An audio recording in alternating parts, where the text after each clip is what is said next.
So what should you be doing? I mean, you might be one of 4 people.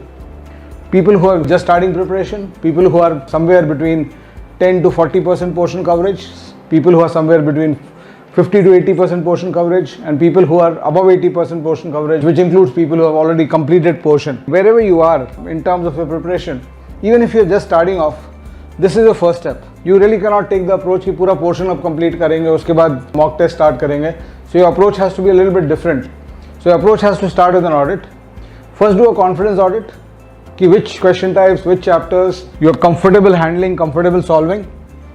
Do an audit of that just on the basis of your self-belief and confidence in solving various kinds of questions, how good you are at quants and how comfortable you feel at verbal, how comfortable you feel at data interpretation, logical reasoning, etc. So do that part as a first step towards the audit, but then the audit also has to move to something more serious where you actually test yourself under pressure and try to see what's happening to you under pressure of performance.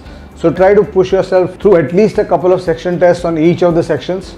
So take a full-length sectional test on quants, verbal, DILR, try to see how much you're scoring and correlate it with respect to what you want to score. If you assume CAT is going to be a 120-minute paper, which is most likely what is going to happen this year.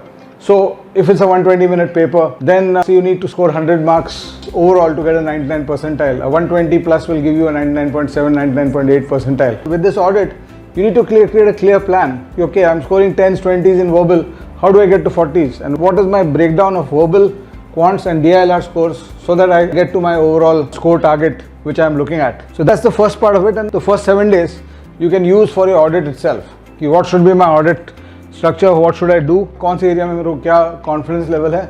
You might also do a chapter wise audit in quants, a question type wise audit in verbal and LR, and some audit in DI.